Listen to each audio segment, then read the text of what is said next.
Бельгия, провинция Восточная Фландрия. Синт-Лауренс, гостиница Het Hotskjöes. Боже, ну и название. Язык сломать можно. А в переводе на человеческий язык – это Божий дом. Так вот, этой огромной гостиницей целых 3 года занимался наш Каренчик. Сколько можно было поднять бабосиков? Как он вообще ее заполучил? И почему она не работает сейчас? Большая, но очень интересная история начнется прямо сейчас. И помни, чтобы не заболеть коронавирусом, обязательно нужно поставить лайк и подписаться на канал. Приятного просмотра! Добрый вечер, дорогие друзья! Какой вечер, братан? Это утро! О, да. Дорогие мои друзья, с прошлого выпуска все меня писали, кто этот красавчик? Я хотел вас познакомить с моим другом Артемом. Фамилия? Пархоменко. Мы уже друзьям дружим года 2, и мы познакомились у меня в гостинице. Он приехал ко мне сделать русскую свадьбу. Эмоции, кайфы, тусовки благодаря братану. Он на самом деле очень известный диджей по всей Европе. Да, друзья, всем привет. Спасибо, Каренчик, за представление. И на самом деле, я не знаю, помнишь ты это или нет, но когда-то мы тебе с Лизой сказали, что слушай, братан, у тебя настолько интересная жизнь, давай на нашу сторону, тебе надо себя показывать, раскручивать в социальных сетях и рассказывать о своей жизни, о своих историях. Это на самом деле было вот толчок мне, как будто что реально надо поделиться с информацией, которой я обладаю. С любым человеком, когда я начинаю там дружить или общаться, всем интересно, вот как у меня там это все получается, то, я со всеми просто открыто делюсь. И вы именно были инициатором, что сегодня появился этот канал «Армянские сказки». Я предлагаю, давай поедем, посмотрим, вспомним, как это было, и покажем вам, ну это реально очень огромный замок практически. Давай покажем всем, как это выглядит. Давай. И после этого мы с тобой поговорим на ту тему, сколько, где, к чему и как. Сядем где-нибудь, выпьем там чайку, Давай, без проблем. И ты расскажешь все в деталях. Тогда развернись. Едем в гостиницу. Поехали. Давай. Вот и мы приехали в гостиницу. Гостиница называется Het Hotskjöes. Если его переводить, это называется Божий дом. Когда я сюда приехал в первый раз, как я был удивлен, как это все выглядело. Давай покажем. Мы вот сейчас подъехали к выезду. Заезжаешь, летом здесь было красивее. Все деревья зеленые, красиво, солнышко, птички. И теперь посмотрите сюда справа. Стоит такой огромный, красивый, старинный замок. Вы посмотрите на его размеры, то есть, это просто колоссально. Вот, дорогие друзья, собственно, моя гостиница Божий дом. Она реально как Божий дом выглядит. Здесь когда-то было и монастырь, и убежище от Второй мировой войны. То есть она для этого города очень много значит. Она очень знаменитое здание. Это по всей Бельгии. Это защищено, это как монумент. Здесь не все можно переделать. Но когда-то появились очень крутые люди, у которых было денег вот пачками, и у них оказалось 16 миллионов лишними, да. И вложили сюда, в эту здание, 16 миллионов евро, чтобы его восстановить по традициям, как она была. И при этом разрешили им сделать здесь типа бизнес-модель и сделать гостиницу, сауну, семинарии. В каком году они это сделали? Они начали это все в 2000 году, но так как здесь в Бельгии все очень сложно проходит, им пришлось это годами вот делать по чуть-чуть, по кускам. А в 2016 году они работали, у них был каждый год минус, чтобы содержать такое заведение. Это просто у тебя цены тоже должны быть очень высокие. Ну и спрос должен быть тоже высокий. И спрос должен быть. Но так как это место находится не в самом центре, где-то в городе, это просто деревня, и находится в этом деревне вот такое заведение. Так как у них только не были проблемы. Да, просто вот выживали еще. Сейчас будет хорошо. То есть смотри, 5 лет по 5 лямов и 16, то есть 21 лям стал им вот этот отель. Это минимум, это официальные цифры. Это официальные цифры. Я знаю, что еще очень много туда качалось всяких разных грязных денежек. И вот тут созрел вопрос. В этот момент Появился Карен! появился Карен. Вот как солнце вышло, засверкал Карен. Решим все, проблем нету. Слушай, ну вот хорошо, вот они обанкротились, они наверняка, раз они инвестировали туда столько денег, они хотели очень большой buyout, чтобы продать. И вот вопрос, откуда ты в свои молодые года взял столько бабок, чтобы выкупить? То есть раз они 16 туда инвестировали, но они явно хотели, ну, хотя бы 15, я думаю, назад получить. Ну окей, это вот есть, ну, разные вещи. Хотеть и реальность, да? Хотеть, конечно, они бы очень хотели. И я могу убедить им всем, что у меня получится, и я смогу так сделать, чтобы она все четко работала. У меня не было вообще денег, чтобы его купить. То есть после банкротства появились опять две новые инвесторы. Они вложили туда 100 тысяч евро и временно взяли чисто бизнес. Заведение, ну, еще как будто стоит, надо разбираться, это так быстро не делается. И за один ночь было решено, что бизнес берем. Подожди. 16 лямов вложили и бизнес за 100 тысяч. Да. Как? Здесь работало в этот момент 51 человек официальных.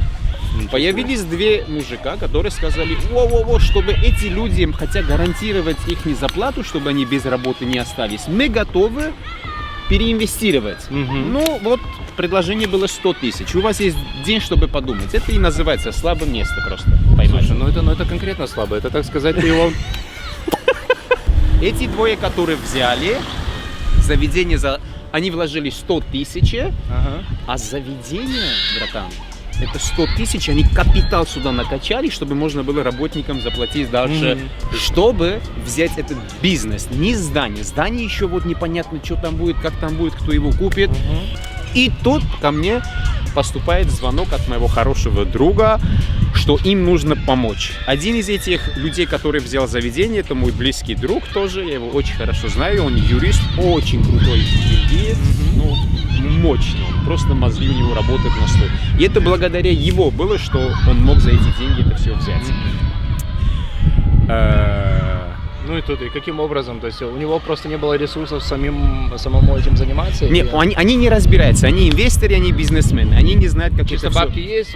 Да, надо, да. Ну и, конечно, такое заведение за 25 тысяч, как можно его не взять? Ну да. И звонит меня с вопросом, у меня тогда была уборческая компания, где-то там человек 30 работало, то есть я давал везде людей, кому что нужно. Еще строительная компания была, там у меня строители были, я этим занимался. Могу ли я помочь им, чтобы кого-нибудь сдать, так как только что здесь взяли, здесь хаос происходит. Звоню своих работников, двое высылаем сюда, они приходят, один день работают там на комнатах, убирают комнаты. Потом через неделю эти двое превратились в 5 человек, что им нужно было. Потом через еще неделю получилось, что сюда уже на 2 машинах мои работники ездили. Ну, для меня это было чисто временно. Ну и 2 месяца так подряд работают здесь мои работники. Ну, конечно, так как они только что взяли, это все непонятно, удержать, как все это все будет работать. Они не платят меня. Придется разбираться. То есть взял, загрузил пушку, приехал с братвой, или как ты собрался разбираться? Не, я просто очень цивильно здесь это все делается, просто ставишь опять перед фактами. Да. У них тупик получается, то есть мои работники им нужны, но платить не могут. Так как хаос происходит в этом. Заведение работает на полном катушке. Никто, то есть от гостей, не знает, что происходит. Это просто верхушка меняется, там финансовые, а резервации-то идут. Как раз в эти же, ближайшие месяцы должна была быть какая-то очень известная свадьба здесь, бельгийских этих VIP. И вот с этим тупиком они как-то не могут разобраться, нужны мои работники. И приехал, это было вот буквально в ресторане, вот на ходу. Я приехал к этому, кто главный с этих 2, кто следит, и был четко вопрос поставлен. Братан, смотри, если ты мне не заплатишь, я, к сожалению, не могу тебе больше людей отдать, так как мне надо их тоже платить. А у меня уже нету. Я уже больше месяца им плачу, но вы еще мои фактуры не заплатили. Ну, да. И сумма уже прилично стала. Там уже у них фактуры торчат, было где-то 20 штук, меня должны заплатить. Пойдет, так говорю, если ты не заплатишь, ты меня в проблему тоже затянешь. Если ты не можешь заплатить, то продай, нахера вы это все инвестировали и брали. И тут к этому моему слову получается: че, продай, хочешь, говорит, тогда возьми сам делай. Я такой: чего? Вот так просто. Вот так То есть они, Как? походу, настолько Просто запарились, да? Да, за эти 2 месяца эти 2 инвесторы, им уже было просто, это другой, начал, ну, хаос происходил, братан. У меня было оружие, бро, у меня был персонал, у меня были люди, которые выполняли все работы, у меня были люди, которые в кухне, там у них и посуду мыли, и комнату чистили, и коридоры красили, очень много проблем в здании, я все мог решить. И за этот месяц, ну, я для них очень много здесь решил. И тут появился вопрос, ну, не могу, если можешь, давай, говорит, ну, говорю, давай сядем за стол и поговорим. Их 2 было. Говорю, давай сядем, скажи мне, какие у вас условия, а я посмотрю, сможем или не сможем. Так как я уже знал, что они заплатили 25 и 100, у меня сейчас надежда, ну, бля, ну вы заплатили, ну вы попали. Я говорю, ну, может, за половину я бы взял в себя в голове. За 50 тысяч, может, можно было бы бизнес взять. На самом деле, с одной стороны, ты можешь посмотреть это, вау, круто, а с другой стороны, ты никого не найдешь, кто возьмет этот геморрой себе. Это было то, о чем я подумал в первый раз. Да. Тяжело, потому что он находится далеко за большим городом, это Да. большой объект, надо много ресурсов, да. и тебе надо каким-то образом завлекать людей. Да. А здесь нету, в принципе, ничего вокруг. 150 они захотели. Сколько ты им предложил? Я им предложил 100 тысяч, но. Но в рублях. Не, на самом деле 100 тысяч я им предложил, они не согласились, так как у них тоже финансовые только что инвестировали, все новости лопали, то, что вот новые хозяева пришли туда-сюда. Ну, я согласился с ними, так как, братан, у меня вообще денег нету, я говорю, сделаю им предложение, захотят. Вы сколько хотите? 150, говорю, вы скажите вашу цену, а я подумаю, смогу взять или нет. И они говорят, ну, хотя вот что, вложили вот эти деньги нам, дай, и все, типа, возьми и делай сам. Я делаю им контрпредложение. Я говорю, слушай, братан, я его возьму, ну, под одним условием. Ну? Я вас сейчас спасу, но деньги заплачу по чуть-чуть. Рассрочка. До конца года я вам заплачу ваши 150 тысяч. То есть на 150 тысячах вы сошлись? Ну, еще чуть-чуть скинули потом. Ну давай, ну мы же сегодня говорим направо. Я заплатил им, на самом деле, 20 тысяч, у меня были деньги, 20 тысяч как будто взносно заплатили. Осталось там 130 еще заплатить. Но, когда все это шел, я одного инвестора знаю, а второго не знаю. У них произошло конфликт. Личные конфликты, и так пошло, что цена упала аж, то есть один другого кинул, или ну не кинули, как-то там договорились, все-таки мне надо было заплатить 125 тысяч евро. Я 25 им плачу, и говорю, 100 тысяч до конца года я вам оплачу. Это было в 2016 году, март месяц. Вы подписали контракт, и ты это перенял? Мы подписываем контракт, они меня это все передают, банковские счета, весь этот геморрой. На счету уже так особо денег нету. Но что было плюс, у них было резервации уже много сделано за год. И тут решение, получится или нет.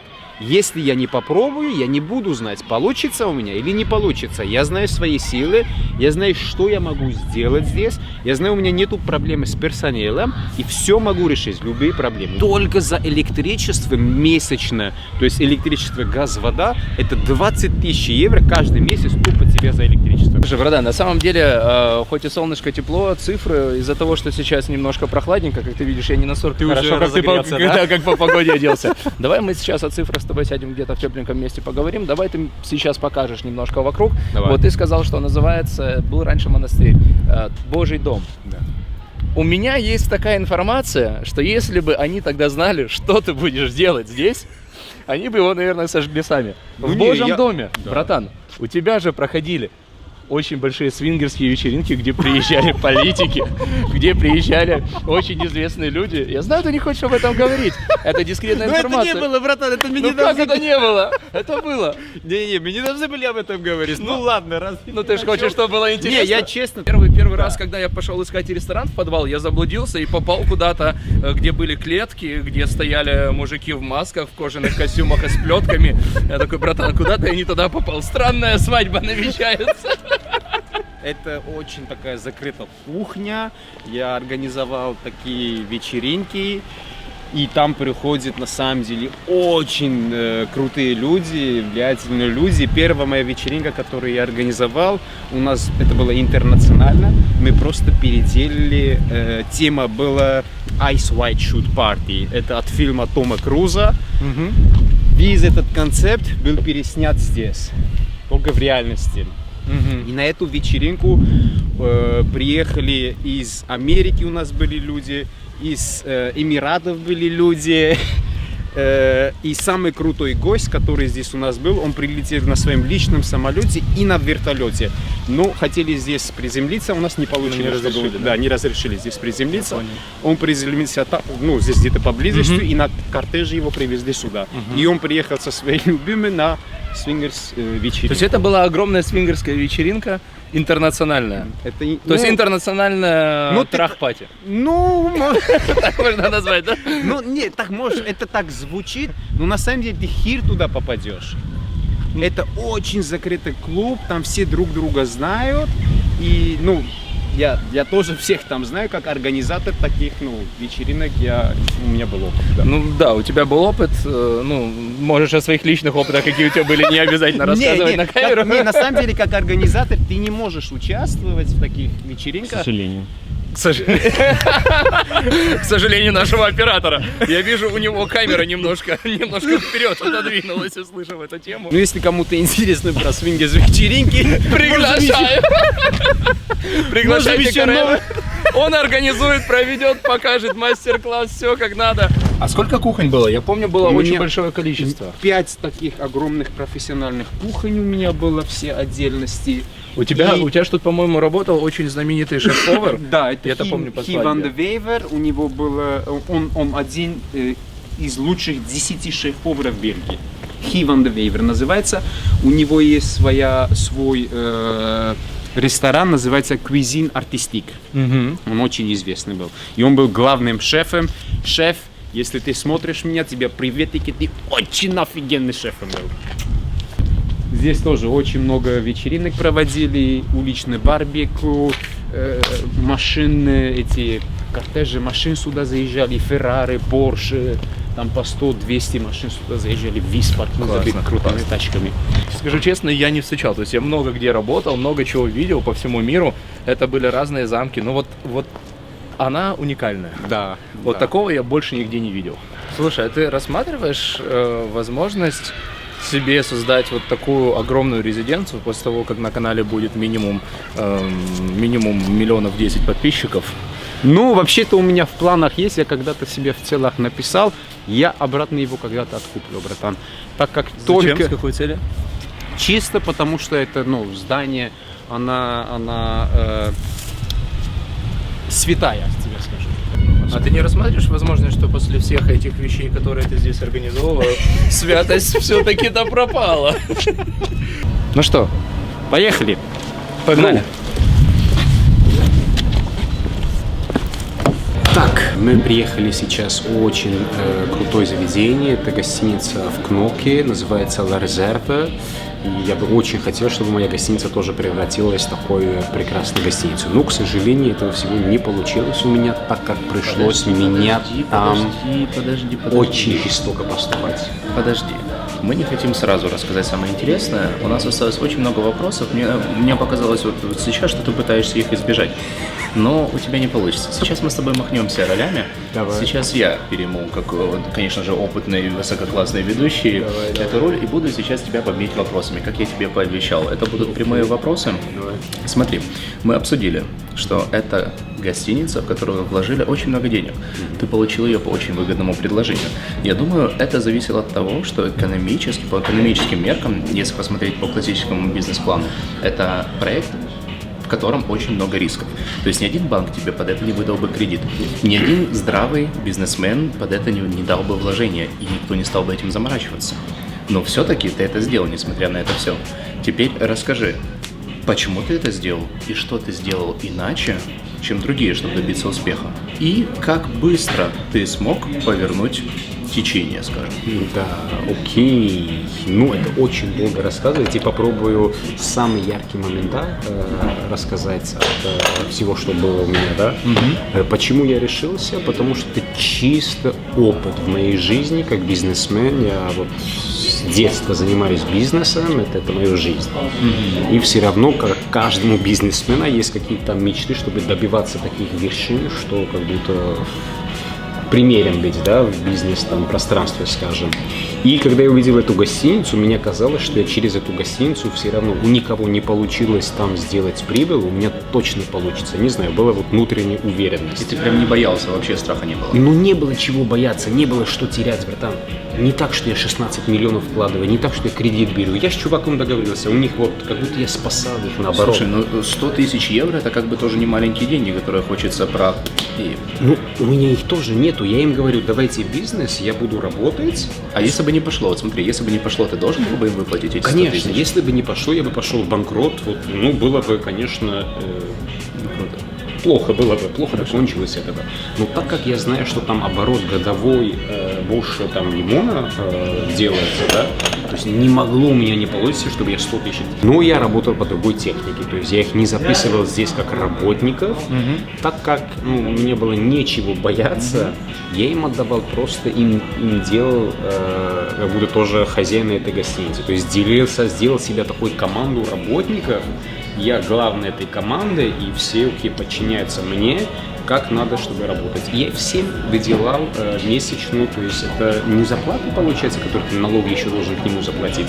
Это получается как будто, ну это получается, ты получаешь долю от компании. А, понял. Я всем давал долю. То есть они просто акционерами стали? Акционерами, да. Я работников превратил просто акционеры, у каждого было там по закону это все тоже, ничего там черное не дело, что я платил за них не 3-месячные налоги, это, по-моему, 700 с чем-то евро, ну, минимально 3 месяца платишь, и тогда они становятся акционерами. Слушай, это прикольно получается, это очень хороший способ мотивировать свою команду. Вот как я понял из того, что ты сказал, твое самое сильное звено, то есть твоя фишка, из-за чего это пошло, это сильная команда, которую ты подогнал под себя. И ты им дал такую мотивацию, сказал, ребята, если мы вместе это вытянем, то вы получите долю от, скажем, от 100%. А если вы ни хера не будете делать, то вы получите долю от ничего, да? Ну, как практика показывала, никого, ну, грубо говоря, большинство пытались тоже ловить момент, пользоваться, они не соображали, какой возможность им попадается.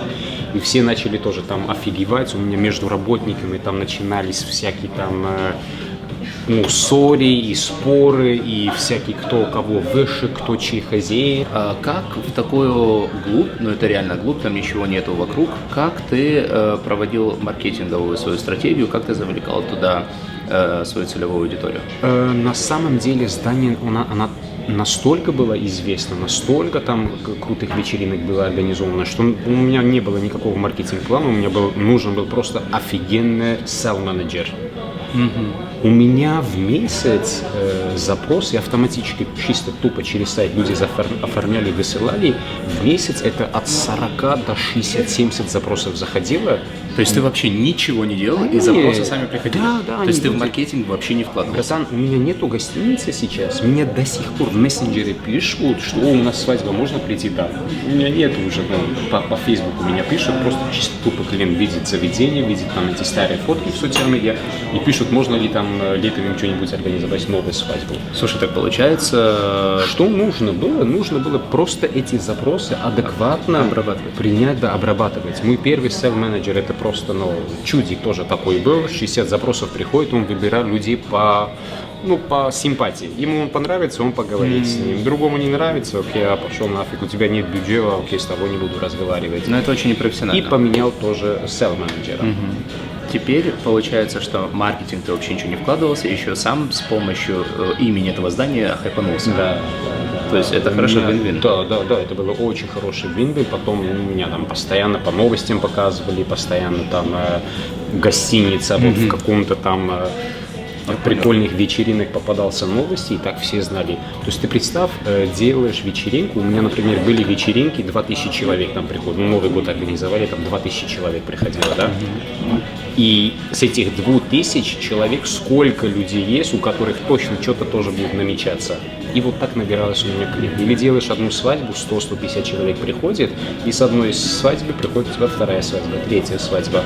И основной так работал. Это знакомый чей-то, кто-то когда-то там был. Самое важное мы, наверное, обсудили. Теперь скажи свой оборот. Вот в первом году, когда ты дошел до break-even point, когда тебе это здание начало приносить реально прибыль? Ну смотри, первое, что надо было делать, это экономить повсюду. Но сколько времени? Вот через сколько времени, вот ты, скажем... Первый год уже. В первый год? То есть сколько месяцев? Даже не первый год, это было апрель, май, ну июнь, скажем, уже за 6 месяцев уже окончательно я начал, по-моему, она работала, это в июне-июле уже все полностью по моей схеме она работала, и к концу года мы отработали эти 90 тысяч праздников, которые делали деньги, ни копейку не получали, потому что банкрот пошел.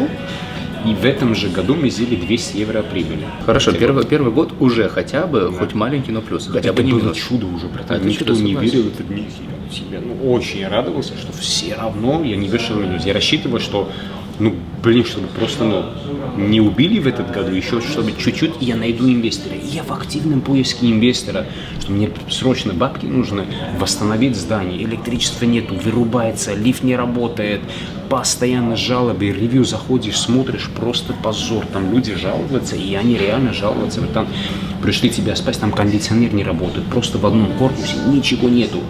На улице 30 градусов, люди просто матрас тащат в ванну, на полу спят, потому что очень жарко в комнате, понимаешь, а кондиционер не работает. Чтобы сделать кондиционер, стоит мне 50 тысяч, братан.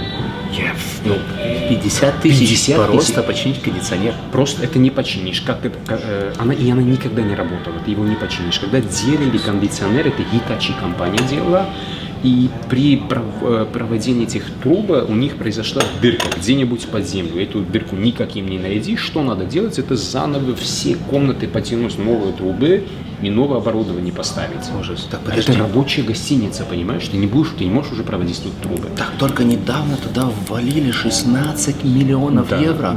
И до сих пор там были такие проблемы, и ты взял с такими неполадками? Да.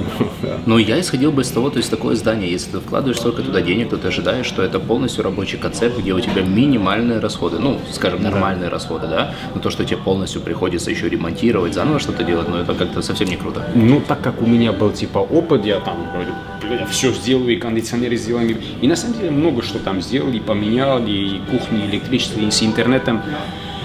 Более-менее решил, чтобы хотя бы везде был Wi-Fi, потому что тоже постоянно люди жалуются, Wi-Fi не работает везде в комнатах, по электричеству тебя постоянно вырубает везде, шеф не может нормально готовить, потому что не тянет все. Или у тебя, например, там, скажем, самое офигенное, что у меня было, с косяков, да, где-то там в гостинице под землей лопнула труба, братан. Какая, водопроводная? Водопроводная труба лопнула. Жесть. Эта вода идет... И эта вода херачит просто в канализацию и потоком. И ты за нее платишь? Не, я, к сожалению, не заплатил. К сожалению или к радости? К радости. Я его не заплатил. Я не буду платить за это, понимаешь? Да. Смотри, вода идет в канализацию. Я там кипиш поднимаю, паника. Это косяк здесь реально. Что по официальному страховка у меня есть, звони страховку, они высылают тебе компанию, которая будет объяснять, где этот цвет, пигмент наливает, где-нибудь там канализация, и смотрит, куда она видит, где эта вода стекает. Они наливают, ничего не выходит, тут не могут найти, где это дырка, и эта вода выходит у меня под лифтом и по коридорам, где у тебя, скажем, по уикендам забита гостиница. Люди идут завтракать по воде, братан. Хаос конкретно. Слушай, с другой стороны, очень интересный USP, плавающий отель. Где ты еще поплывешь к завтраку? Мы на Новый год, братан, потом один из новых годов, у меня весь бистро был просто под водой. 31-го там машинки ходили, у нас воду убирали. Ты имеешь в виду, такие маленькие кораблики плавали? Такие маленькие водососульки были, которые воду просто высасывали и убирали эту воду. И что происходит, братан, за то, что вода просто фигачит в канализацию? У меня фактура 16 тысяч евро. А за какой отрезок времени? Это буквально за пару месяцев. Это таким потоком фигачит вода. И еще в гостиницу тебе дает эта вода. Это, конечно... Я вызываю этих фирм, никто не может найти, где откуда идет вода. Просто ужас с этой водой у меня. В итоге... В итоге, что я сделал? Опять пришлось мне самому идти по этих трубах, искать, посмотреть, где, и подумать, может, эта труба, закрыть все краны. Закрыли все краны, весь все воду вырубите нахер, весь воду с главного экрана просто вырубите воду и будем по одному открывать, чтобы найти, где текет, от какой крана текет. И этот кран не будем открывать. И вот так мы нашли, откуда она текет. У меня работники были, чтобы типа не работать, они просто могли целый день коридор чистить. Я прохожу там, ты что делаешь? Ну, коридор чистить. Ну, не могу его ругать, потому что надо чистить. А с другой стороны, это не работа, блин, это мне ничего не приносит. Кроме вот долгов. Я понял. И я вот, не платил эти 16 тысяч, я с ними судился, что нифига себе, блин, как ты заплатишь 16 тысяч просто воду, которая тебе выходит, теряешь ты это. Да. Еще был такой случай, у меня фактура была 20 тысяч, выслали меня за газ, что за газ надо заплатить, потому что каждый месяц приходил чувак, списывал, типа, сколько метров там у тебя есть. Он пришел, списал, я 1-0 перепутал, и меня высылает 20 тысяч. Это Ascent компания. Высылает 20 тысяч. Я в шоке. Слушай, нормально они тут перепутали, да? Ну, братан, я тебе скажу, если ты чуть-чуть лошара, тебе некуда одеваться, ты платишь это.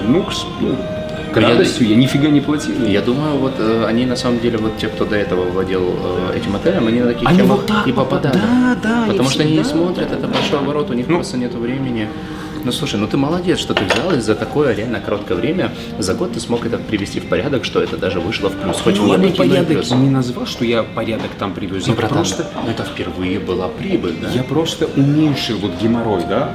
Я увидел реальную проблему, пытался везде как будто решение найти. Ну, их столько было, да. Прикинь, тебя гости приезжают, лифт у тебя есть, садятся, все, застряли в лифте. Ну, звони, пока с Голландии придет компания, их освободит, это тебя уже ревьюс конкретно тебя в сайте.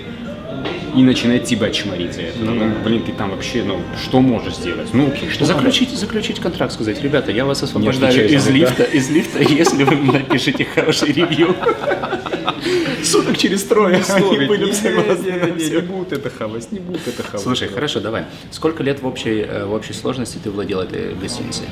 Больше, хороших 3 года мы там 3 года. Активно очень. Хорошо. Сколько за эти 3 года ты реально заработал денег? Братан, я тебе честно скажу, я заработал просто не в деньгах, я заработал там такой опыт, который она без, это там сумму не назвать. Но это для тебя лично. Это для меня лично. Всем зрителям будет интересно узнать, сколько ты реально бабок заработал. Давай, где косил кокосы? Сколько? Блин, нет. Хватит сказок, давай рассказывай. Я знаю вот эти твои фишки сейчас уходят. Я ничего не было. Я жил офигенно, я очень много тратил, очень много. Последний год у меня официально заработанных было 380 тысяч. Это последний год? Последний год. А второй год? Первый год 200, 380? Да, 120 второй. 120. То есть я, получается, угадал. 500 тысяч? Да. Видишь? Да. А я этого реально не знал. Хорошо, ты с большого минуса дошел до прибыли в 380 тысяч евро, что на самом деле колоссальное число, да? У которых ничего не осталось. Да, и ты вдруг ни с того ни с сего закрываешь. Почему? Что произошло? Идеи, конечно, были огромные. Сейчас превращу здесь сверху казино, хотел делать личную клинику, там операции, в общем, курортную зону целую хотел делать, сауна, бассейн, джакузи. Перестройка конкретно должна там была быть. Я ищу инвесторов, активно ищу инвесторов, кто мне может, например, со мной пойти, чуть-чуть, пара лимончиков дать, чтобы мы могли... Чуть-чуть, пара лимончиков, немножко, маленькие деньги. Зато я показываю прибыль, я показываю, что все работает, то есть куда вложить деньги. И появляется такой чудик, один прекрасный бельгиец, очень там типа крутой, типа там царь и бог, у него 58 компаний, на него работает больше 6 тысяч человек, то есть пушка какая-то. Я его приглашаем в ресторан, я ему показываю, он вообще эту зданию не знает, все объясняю, говорю, вот такая ситуация, там, в общем, смотри, вот решаем здесь, все делаем, все офигенно. Чуть-чуть деньги нужно, чтобы эти минусы восстановить, и мы уже видим на прибыль. Целую идею, концепт ему предлагаю. Он в восторге, вау, все, скажи, какая схема, я за тобой иду, я согласен. Окей, говорю, здесь такая фишка, смотри, я говорю, бизнес я уже купил, я все заплатил за бизнес, осталось заплатить за здание, камень, вот этот камень. А Который... сколько здание стоило? Ну, так как я уже владел компанией, у меня было право впервые выкупить. То есть, если я делал уже предложение, что я 2 миллиона, да. За 2 миллиона типа куплю, я искал кого-нибудь за 2. Адвокаты не согласились на 2 миллиона, типа это мало, мы будем искать, кто даст выше, мы тебе предложим, если ты хочешь, тогда за эту сумму можешь как первый ты купить. Я инвестору говорю, слушай, братан, сейчас нету смысла покупать. Говорю, ты подожди, пока я плачу 3000 евро аренду. Всего 3000? 3000 евро за эту здание. И там у меня бизнес, который вот оборот делать, больше миллиона делает. За 3000 смысла нету сейчас инвестировать 2-3-4 лимона. Пока пусть адвокаты ищут нового покупателя, я буду по 3000 платить и восстанавливать здание. Как только появится новый покупатель, вот тогда у меня есть право, типа я откуплю. И этим же договором мы останавливаемся, он согласен и ждем. И у меня получается такой момент, что они выставляют это, рекламу делают насчет этого, типа продается. То есть хозяин пытается просто... Не хозяин, у него хозяина уже отобрали, это адвокаты, это кураторы, это коллекторы. Коллекторы его отобрали уже здание, бизнес продали мне, это всю мою собственность, что это все, это весь оборудование, все эти кухни, все мое, только вот Только стены. Только стены, да. Сейчас смысла нет вот столько лимонов платить. Главный бизнес у меня на руках, по официально это все мое.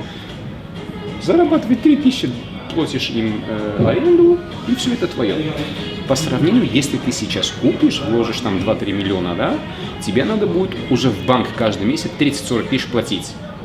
Понимаешь разницу? Ну да, конечно. А так 3000 платишь, и весь оборот это твое. И это была вот фишка, что ты можешь восстановиться. Бывшие хозяева платили 40 тысяч евро каждый месяц, вот кредит за эти 16 лимонов. Поэтому у них не получилось, да, у меня получилось сделать какой-то прибыль, потому что у меня не было таких расходов.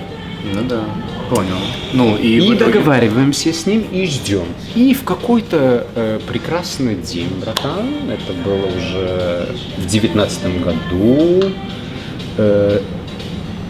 у меня резервируется, отмечается, то есть вечеринка, там очень каждую неделю, и банки приходили, новые проекты, инвесторы. То есть корпоратив. Корпоратив будет. И мой селл-менеджер получает, то есть презентацию, лист презентации, что будет в этом вечеринке. Вообще я не в курсе, что происходит. В этом презентации будет про гостиницу, что они купили, это 3 Square компания, очень огромная компания, типа ищет инвестора, чтобы купить мою гостиницу. И 5 еще таких проектов. И моя гостиница среди них стоит. В этот же день, когда началась эта вечеринка, братан, приходит туда этот мой инвестор и еще очень крупные люди. В общем, коротко скажу тебе за этот вечер. Меня просто утром увезли с микроинфарктом, лежал в больницу, недельку, скажем. Это было реально. Ужас. Хорошо, так что вот пришел твой инвестор, и там получается... И там предлагают, что это не то, что у меня страх был, то, я просто был в шоке. Не ожидал, да? Что в моем заведении проводится... аукцион, типа твоего. Как будто аукцион, 110 людей собрали, чтобы сейчас, будут покупать. Я не в курсе. И это мой инвестор, который я с ним договаривался. А как? Подожди, это просто не нож в спину, братан, да. Это просто нож в лицо? Да, это... убило меня. Что вышло? Они просто обошли меня, инвестор купил, перед моим носом все купил.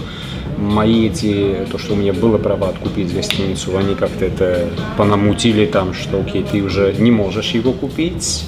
Они были очень влиятельными там. Они откупили гостиницу, и я получаю имейл от него, что дорогой там хозяин компании Deus Domus, от этого-то числа мы являемся, то есть владельца здания, не бизнеса, бизнес это мое, платите нам, то есть аренду эти 3000, плати нам и давай там как-то побыстренько вали оттуда. Подожди, как? Окей, я говорю, предоставьте мне доказательства, что это вы реально хозяин, то есть бумажки предоставьте, и пока не будете предоставлять, никого, то есть признавать не буду, то есть что вы хозяины. Они мне это не предоставляют, что они вот реально его купили. Я начинаю не платить даже эти 3000 евро.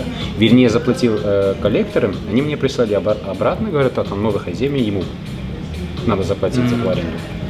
А я им не плачу, сразу беру адвоката, и мы сразу должны типа за стол сесть и обговорить все и переговаривать, как что будет. Так как у меня в контракте еще был написан, если вот такой случай произойдет, кто-то там купит здание, не я или что, у меня есть еще 18 месяцев, типа, чтобы собрать свои вещи оттуда и уйти. Ну, когда об этом все узнали, это было в новостях опять, в газетах следующим утром писали, типа, новые хозяева, там новые инвесторы появились, весь персонал, обратно мотивация упала, никому не хотелось работать, там фронт-офис менеджер начал просто уже кражи у меня там начали просто грабить со всех сторон меня. И меня как будто опять пришлось все это по-своему закрыть. Что я сделал? Окей, говорю. Это твое уже, да, вы хозяином являетесь. Ну, бизнес-то мое. Приходите, сядьте за стол. Я предлагаю мою цену, если вы платите, я вам 26 декабря, это на мой день рождения, делаю подарочек, отдаю вам ключики, все как есть. У меня агенда забита на 19 год, то есть год вперед, ну где-то приблизительно от 300 до 500 тысяч, там уже свадеб, которые надо их еще делать. Я говорю, вам такой календарь даю, вот это можете делать. И все в рабочем состоянии, плюс 6 месяцев можете поддержку рассчитывать на меня, я вам все расскажу, где например, этот кран надо будет закрыть, чтобы вода не выходила, где что надо работать, все разрешения я вам передаю. Ну, они такие, подожди, а сколько ты хотел с них за это? За сколько ты им предложил? Если честно, как бизнесмен, я максимально бы хотел за это взять. Какое ты им сделал предложение? За сколько 800 тысяч. За 800 тысяч, чтобы они купили. Да. Что они тебе сказали в итоге? Они сказали, какой 800 тысяч, типа, предложили контру предложение, сказали, не, братан, мы так сделаем.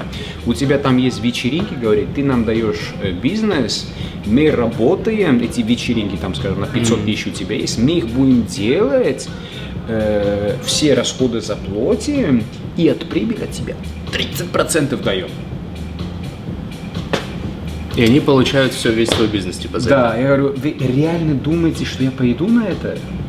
800 тысяч евро на счет перечислите, вот тогда я вам дам вот ключи и все возможности. Устраивает? Ну, этот наш переговор длился там буквально месяцев 2. Они высылали и адвокатов, и специальных людей, чтобы переговаривать. И я с адвокатом, один за другим. И в конце они пришли вдвоем. 2 чудика пришли. Этот наш разговор, у меня есть, мы его снимали еще, длилось буквально 5 минут. Они сели за стол, 2-3 слова, давайте, в общем, валите, нету никакого интереса, нету, ничего не делаем. Ну, и тут начали меня тоже уже юридически давить, типа я там огород плохо ухаживаю, здание плохо смотрю, типа они пытаются меня юридически оттуда выгнать. Окей, говорю, я вижу, уже варианта нету. В суд я сам их подаю и говорю, давайте на соглашение пойдем. Это такой быстренький суд называется. Да. Идем в суд с моим адвокатом, и они своего адвоката-клоуна высылают. Предложения такие от меня идет. Я говорю, смотрите, я согласен, 1 марта отдам ключи. Но на условие, что я заберу весь то, что мое. То есть мой бизнес я просто оттуда сниму. Вы согласны на это? Я вам даю ключи, все забирайте, никаких денег не нужно. Они думают, вот в суде, вот на ходу передумывают, окей, согласен, ты даешь нам 1 марта ключи, то есть 18 месяцев не хотят они ждать, 1 марта даешь ключи, и суд еще экстра дописывает. В случае 1 марта, если я им не отдам ключи и не заберу свой бизнес оттуда, то, что мое, то они просто все на паркинг вернут. Супер. Я говорю, дорогой суд, единственное, что я могу гарантировать, это то, что там ничего не останется. Вот на это можешь рассчитывать, говорю. Ну, они, конечно, не думали, как, что, я между собой еще решаю, да что он там, типа, возьмет с бизнеса, там максимум пара столиков возьмет, типа, такой, гостиницы ты не снесешь. Ну да. Окей, да, ты не снесешь, но я-то снесу. У меня были связи с компанией, это Vavato называется, аукционный дом называется. Я с ними заключил контракт, и аукционный дом за неделю весь этот гостиницу разделили на 600 кусков.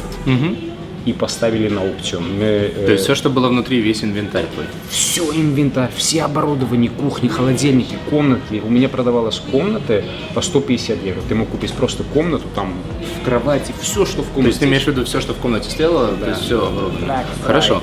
да. Если это все оценить, за сколько ты продал все, что внутри было?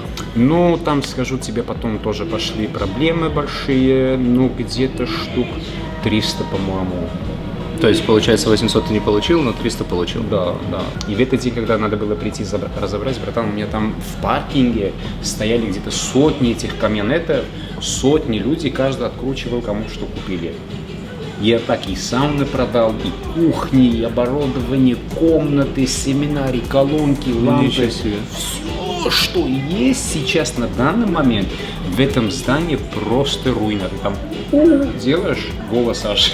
Они офигели, они ожидали, что ты так сделаешь или нет? Ой, офигели, братан, вот тогда это было контра-ответ, он сам лежал, другому инфаркт бахнул, он там лежал больше месяца, да, больше месяца он лежал в больнице. Этот, они, два компаньона, они еще поссорились вместе. Ну, итог скажу тебе, до сегодняшнего дня эта гостиница стоит пусто, никакого движения там не происходит. Это уже больше, чем 1,5 года, почти 2 года, да? Не, год. Я в декабре 20-го закрыл. Я еще гарантирую, что в ближайшие 3 года там ничего нереально делать, так как им нужно будет опять где-то лимонов 10, чтобы обратно превратиться. Там нет комнаты, там нет холодильников, там нет телевизоров, там нет кухни. То есть Просто ребята тупо попали, да? Ну, они очень конкретно попали, но не то, что попали. Меня, к сожалению, пришлось им очень жестоко наказать, так как это мне тоже дорого стоило, это мое здоровье стоило, это моя семья меня стоила. Так что мне пришлось так грамотно их обратно Правильно. бахнуть. Что мы изучаем из этого? Не стоит связываться с Кареном. Если у вас остались вопросы, пишите в комментариях. Всем отвечу, любите. Ставьте лайк, подписывайтесь на канал, жмите на колокольчик, чтобы всегда звенело, когда что-то новое выходит. И когда Каренчик выпустит новую сказку, которая имеет настоящую почву и место быть, тогда вы об этом узнаете. Спасибо тебе большое. Спасибо, что принял. Удовольствие. И тогда в следующем выпуске я уже узнаю, что ты там интересно замутил, да? Постараюсь.